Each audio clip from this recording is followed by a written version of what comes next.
Assalamu alaikum.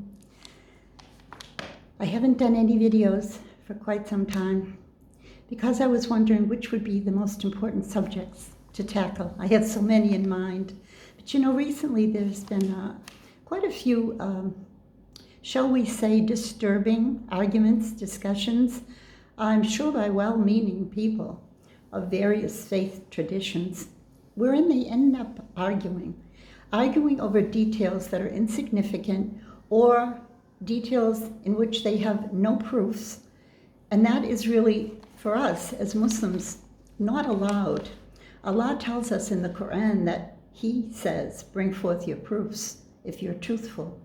So I would like to begin at the beginning, as in the sources of what we're discussing. We're discussing evidences as to the veracity of the Quran as revelation and the Bible, whether it be the Torah and the Injil, the Old and New Testament.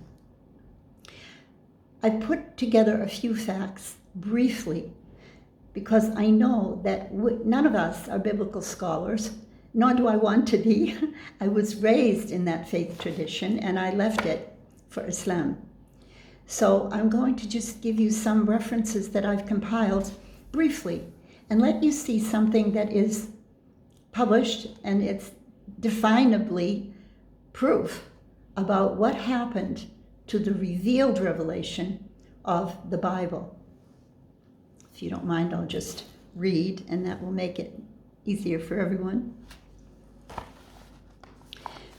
The authorized version, known as the King James Version, was commissioned by King James of England to translate the Bible.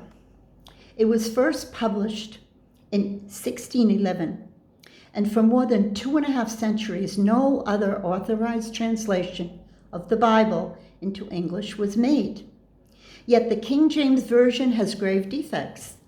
By the middle of the 19th century, the development of biblical studies and the discovery of many manuscripts more ancient than those upon which the King James Version was based made it manifest that these defects were so many and so serious as to call for revision of the English translation.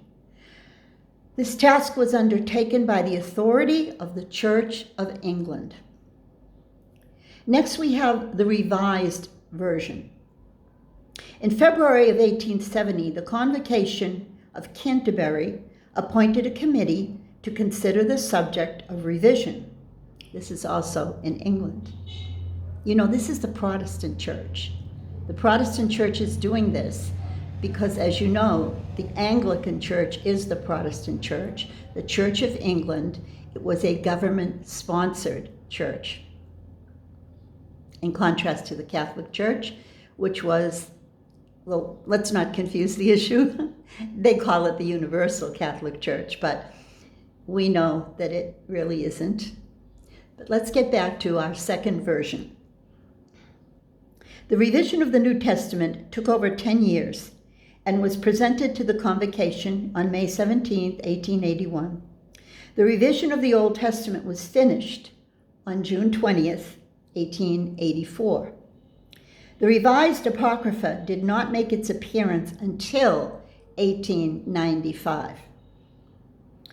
Thirdly, we have the American Standard Version. After the publication of the Revised Version in 1885, the American Revision Committee continued to work towards a further revision of the text in accordance with the appendix and other revisions appearing in 1901. And then lastly, we have the Revised Standard Version. Copyrighted to ensure purity of text, the American Standard Version was acquired by the International Council of Religious Education, representing churches in the United States and Canada. In 1937, the Council authorized a new revision and directed a committee of 12 scholars, advised by a board of 50 representatives of various denominations, to prepare the revision. In 1946, the Revised Standard Version of the New Testament was published, and that of the whole Bible in 1952. It was authorized by the National Council of Churches. It should be noted that these translations of the Bible differ widely, not only in the changes made to some key words in the scriptures, but also due to omission, insertion, or both of some important texts. As an illustration, it may be shown that in the authorized version of John 1st, or 1 John, however you would like to call it, verses 5 through 7, for these are three that bear record in heaven, the Father, the Word, and the Holy Ghost. And these three are one, which gave the strongest prop for the Trinity belief during the centuries, is now discarded from the Revised Standard Version. This Trinity text, verse 7, had never been in the New Testament before the 13th century. You know, if you just do a brief Google search, you'll learn that the Bible has been retranslated 73 times. Now, let's contrast that to the Arabic Quran, which has always been one Arabic Quran, and will always be one Arabic Quran, because Allah promises that He protects it. And it can't be distorted, and it can't be in any way emulated or copied, because Allah promises that He's going to keep it in its original, which is His words. You see, the Quran is literally revealed to Prophet Muhammad as the words of Allah, His words. And you know, one of the verses in the Quran says, there is no exchanging His words. You can't reverse them or take them out. La tabdil kalimatillah. So think about that one. Just think about that. Just think about the source of all of these arguments is depending on something, if you want to call it the Bible or the Torah, or whatever, that cannot be certifiably verified as something that we ought to depend on fully. But let's always remember that Allah subhanahu wa ta'ala said that He revealed the Torah and the Injil.